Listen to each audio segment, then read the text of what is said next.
कैसे हैं आप? आशा करती हूँ सभी अच्छे होंगे। आपका मेरे चौहान क्लासेस में स्वागत है। तो बेटा आज मैं आपको जो बताने वाली हूँ वो मैं ये बताने वाली हूँ कि ऑनलाइन जो क्विज़ आपको दी जाती है, हर एक क्लास के बच्चों को ऑनलाइन क्विज़ दी जाती है और उसको करते कैसे हैं वो मैं आज आपको बताऊँगी। ठीक है? तो सबसे पहले हमें व्हाट्सएप में जाना है, अपने व्हाट्सएप में जाना है और व्हाट्सएप में आपके जैसे स्कूल की तरफ से कई सारे ग्रुप्स बने होंगे इंग्लिश के, हिंदी के कई सारे ग्रुप्स बने हुए हैं।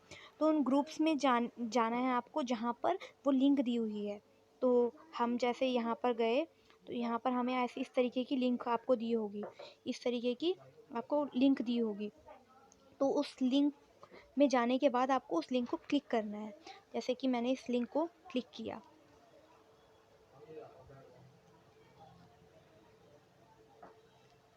तो बेटा लिंक को क्लिक करने के बाद हमारा ये पूरा का पूरा ये शीट खुल गई है, ऑनलाइन क्विज़ की शीट खुल गई है, जिसमें सबसे पहले लिखा हुआ है जनरल नॉलेज क्विज़। ठीक है? तो इसके बाद यहाँ पर आपको बेटा यहाँ पर आपको 3-4 चीज़ें फ़िल करने के लिए दी हुई है जो कि मस्ट है, आपको करना ही करना है। इसके बिना आपका कोई भी क्विज़ सबमिट नहीं होगा। तो सबसे पहला जो है वो है ईमेल एड्रेस। तो ईमेल एड्रेस आपको यहाँ लिखना है। आपको अपना ईमेल एड्रेस यहाँ लिखना है। अगर आपके पास ईमेल एड्रेस नहीं है तो आप बना लीजिए, और अगर आपकी मम्मी का, पापा का, किसी का भी ईमेल है तो आप यहाँ पर उसको लिख दीजिए, कोई प्रॉब्लम नहीं है। फिर दूसरे ऑप्शन में हम आए, दूसरे ऑप्शन में लिखा है एंटर योर नेम। ठीक है? तो एंटर योर नेम, यहाँ पर आपको अपना नाम लिखना है, यानी स्टूडेंट नेम यहाँ पर लिखना है। फिर आपको क्या करना है बेटा, यहाँ पर लिखा है क्लास। तो वैसे तो ये 7th क्लास के बच्चे की वर्कशीट है, 7th क्लास के बच्चे की क्विज़ है। तो आपको यहाँ पर आपका जो भी क्लास है आपको वो यहाँ पर डालनी है। तो बेटा आपको पता होना चाहिए कि आप इसको सिर्फ एंटर ही करेंगे, ऐसे करके क्लिक ही करेंगे तो ये आपका यहाँ पर आपका कीबोर्ड खुल जाएगा और आप यहाँ पर आपकी जो क्लास है वो लिख सकते हैं। जैसे 7th है तो 7th आपको इस तरीके से लिखना है। ठीक है? अगर आपकी 6th क्लास है, 6 में हो आप, तो यहाँ पर 6 ऐसे लिखना है। ठीक है? आप कुछ भी इस पर लिख सकते हैं। तो उसके बाद हम क्या करेंगे बेटा, उसके बाद हम क्वेश्चंस में, जैसे कि क्योंकि ये 7th क्लास के बच्चों की वर्कशीट है तो हम इसको सॉल्व करते हैं। तो सबसे पहला क्वेश्चन जो है वो लिखा है, smallest state of India is, सबसे छोटा स्टेट जो है वो इंडिया का क्या है। तो हमें कम से कम चार हमें ऑप्शंस दिए हुए हैं। तो हमें पता होना चाहिए कि सबसे छोटा जो स्टेट है इंडिया का वो है गोवा। गोवा है, तो मैंने इस पर क्लिक कर दिया है। हाँ बेटा, सबसे पहला और इम्पॉर्टेंट बात ये है, जैसे मुझे लग रहा है कि ये गोवा गलत हो गया। सबसे छोटा स्टेट दिल्ली है जैसे मान लिया, तो हमने दिल्ली में हम उसको क्लिक कर सकते हैं कि जैसे अगर हमें लगा कि ये सही नहीं है, ये ठीक है, तो हम इसको यहाँ यहाँ भी क्लिक कर सकते हैं। ये ऊपर नीचे कर सकते हैं, पर ये ऊपर नीचे तब तक कर सकते हैं जब तक हमने सबमिट नहीं किया है। एक बार सबमिट हो जाने के बाद ये फिर दोबारा चेंज नहीं हो सकता है। ठीक है? तो हम सही वाले में कर देते हैं गोवा। ठीक है? आगे आए, फिर जो दूसरा क्वेश्चन दिया है वो लिखा है, most widely spoken language in the world is, सबसे ज़्यादा बोलने वाली भाषा कौन सी है। सबसे ज़्यादा बोलने वाली भाषा है इंग्लिश। तो हमने इंग्लिश में क्लिक कर दिया। ठीक है? उसके बाद हम आए तीसरे में लिखा हुआ है, cataract is the disease of, मतलब कैटरैक्ट जो डिज़ीज़ है वो किससे रिलेट करता है आपको बताना। तो कैटरैक्ट मतलब होता है मोतियाबिंद, तो मोतियाबिंद आँख में ही होता है, तो इसलिए हम आइज़ में क्लिक कर देंगे। फिर चौथा क्वेश्चन है वो लिखा है, capital of Uttarakhand is, Uttarakhand की कैपिटल क्या है। तो उत्तराखंड की कैपिटल है देहरादून, तो हमने देहरादून में क्लिक कर दिया। फिर उसके बाद हमने क्वेश्चन नंबर 5 देखा, term S is related which sports. अब एस जो है वो किस स्पोर्ट्स से रिलेट करता है, वो करता है टेनिस से, तो हमने टेनिस में क्लिक करना है।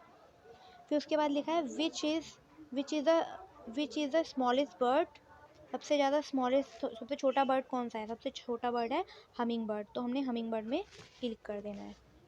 फिर 7th है, कीबोर्ड इज़ एन, कीबोर्ड क्या है, कीबोर्ड है इनपुट डिवाइस, तो इनपुट डिवाइस में हमने क्लिक करना है। 8th क्वेश्चन है, who was India's longest serving prime minister, सबसे लंबे समय तक प्राइम मिनिस्टर रहने वाला कौन था। सबसे लंबे समय तक प्राइम मिनिस्टर रहे थे जवाहरलाल नेहरू, हमने जवाहरलाल नेहरू में क्लिक करना है। फिर उसके बाद जो है वो लिखा है where is the Ajanta cave situated, ठीक है, कहाँ पर है अजंता केव्स, यानी अजंता की गुफाएं कहाँ है। अजंता की गुफाएं हैं महाराष्ट्र में, तो महाराष्ट्र में हमने क्लिक करना है। फिर लिखा है, फिर है एट्थ, फिर है 10th क्वेश्चन जो है Delhi metros logo colour is, Delhi के दिल्ली मेट्रो का लोगो का कलर क्या है, दिल्ली मेट्रो के लोगो का कलर है रेड, ठीक है, तो हमने रेड में क्लिक कर देना है। फिर 11th है which of the following is not a traditional dish of Tamil Nadu, Tamil Nadu की तमिलनाडु में कौन सी ट्रेडिशनल डिश नहीं है, इज़ नॉट लिखा है ना, तो कौन सी डिश है जो तमिलनाडु की नहीं है, तो है वो है पराठा, क्योंकि तीनों की तीनों अलग है। देखो डोसा भी वहाँ खाया जाता है, इडली भी वहाँ खाई जाती है और वड़ा भी वहाँ खाया जाता है, बस पराठा वहाँ की ट्रेडिशनल डिश नहीं है, ठीक है ना। तो हम 12वें क्वेश्चन में आए। 12वां लिखा है FIFA is related to, FIFA किससे रिलेट करता है, फुटबॉल क्रिकेट वॉलीबॉल या फुटबॉल, तो जो फीफा है वो रिलेट करता है फुटबॉल से, ठीक है, तो हमने फुटबॉल में क्लिक करना है, ठीक है। उसके बाद है कैपिटल ऑफ लक्षद्वीप, लक्षद्वीप की क्या कैपिटल है, लक्षद्वीप की कैपिटल है कवराती, ठीक है। फिर उसके बाद 14th क्वेश्चन में आए हम। 14 क्वेश्चन है supreme court of India is located at, supreme court कहाँ है, सुप्रीम कोर्ट है, सुप्रीम कोर्ट ऑफ इंडिया कहाँ है, सुप्रीम कोर्ट ऑफ इंडिया है न्यू दिल्ली में, ठीक है, तो हमने न्यू दिल्ली को क्लिक कर देना है। 15वां क्वेश्चन और लास्ट क्वेश्चन है कि red fort was build by, red fort किसने बनाया, यानी लाल किला किसने बनाया है, लाल किला बनाया है हाँ आपके शाहजहाँ ने, ठीक है, शाहजहाँ को आप क्लिक करना है। इसी के साथ आपकी ये क्विज कंप्लीट हो जाएगा, जब तक आप ये जो आपको ये सबमिट का बटन दिख रहा है ना, यानी कि आप इसको दे रहे हैं, आप इसको पूरा का पूरा करके दे रहे हैं, आप अपना पेपर करके पूरा देते हैं ना, तो ये तब तक जाएगा जब आप इसको क्लिक करेंगे। एक बार आप क्लिक कर दोगे तो ये आपका सबमिट हो जाएगा, ठीक है, यानी कि ये आप चला गया ऑनलाइन, आप ये मैम के पास आपकी चला गया, तो इसको क्लिक करते ही ये मैम के पास चला जाएगा। तो बेटा मुझे आशा है कि आपको ये समझ आया होगा, आपको ये ऑनलाइन ऑनलाइन जो क्विज़ होती है हर महीने हर हफ्ते, ये इसमें आपको दिक्कत ना हो। तो अगर आपको मेरा चैनल अच्छा लगा हो, मेरा काम अच्छा लगा हो, तो प्लीज़ इस चैनल को सब्सक्राइब करो। धन्यवाद।